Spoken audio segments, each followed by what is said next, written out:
Hello, my name is Rhiannon Bulaga, and today I'm going to talk about objectivity in journalism. So, journalistic objectivity refers to fairness, disinterestedness, factuality, and nonpartisanship. I got this definition kind of from Wikipedia, and I realize that's not a great source, but it was the most concise and, direct definition that I kind of found, and it was really hard for me to kind of make a definition from my own head because it just would have been long and babbling, and I figured this was the best route. So journalism is the activity of gathering, assessing, creating, and presenting news and information. It's the product of these activities, and I'm sure you all know that. But journalism can be distinguished from other activities and products by certain identifiable characteristics and practices.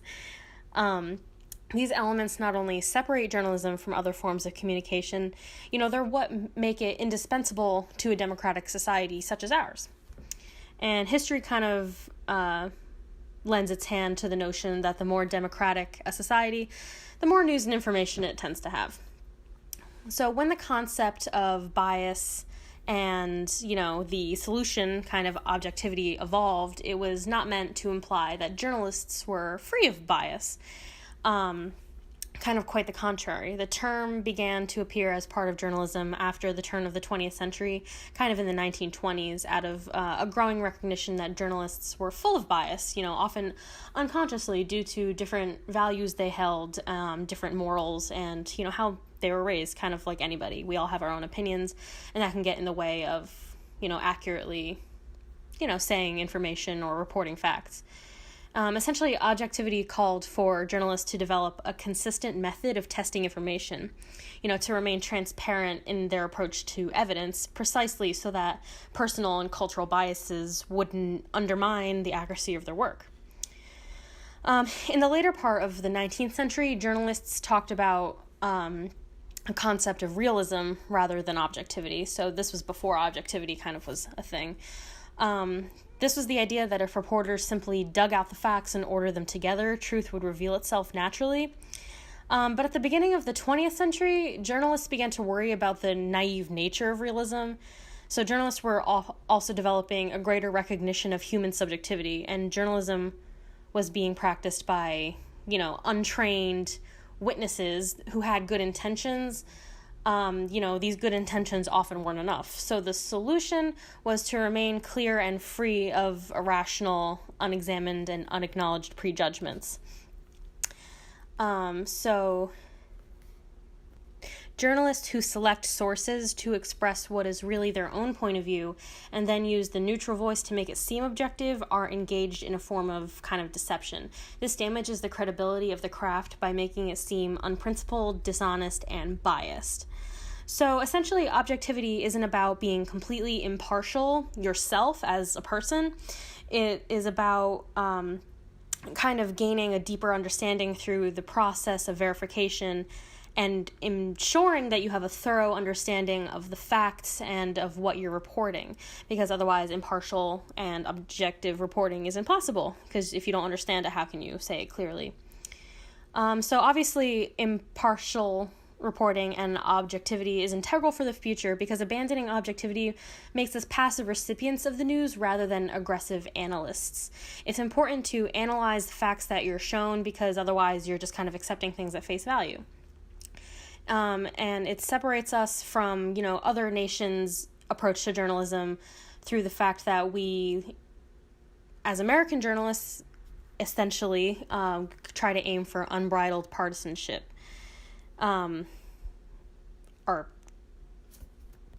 aim to avoid that, rather. And essentially, objectivity protects journalists from consequences and loss of credibility, because it's important to come as close to the truth as possible, which you would do through objective reporting. Now, in the current media, we see lots of shows and particular reporters that are aimed at reporting, quote-unquote reporting, things from either the left or the right with their political beliefs. And they can, either way express more opinions rather than straight-up facts.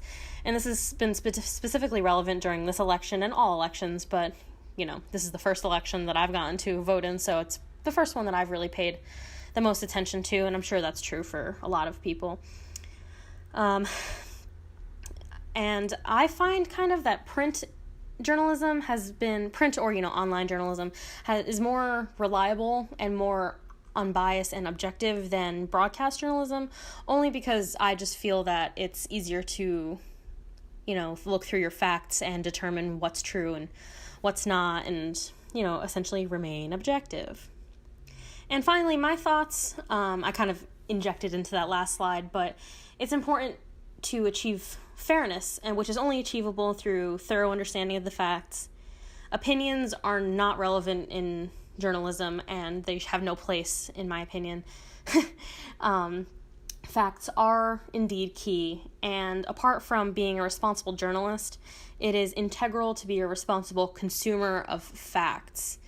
Don't remain neutral in times of unrest, and in order to not do that, it's important to form your own understanding through your own research. And I think in building that foundation now, it'll better help us as students, future journalists in the future, to remain objective.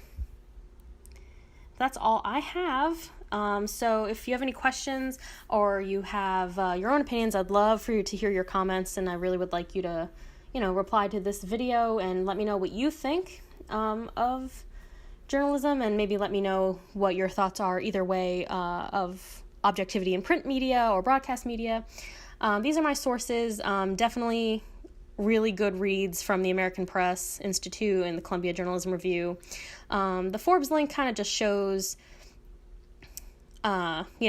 brands where you'll find real facts rather than alternative facts, as you can see in the link there. So again, please let me know what you think down in the comments, and thank you for watching and listening.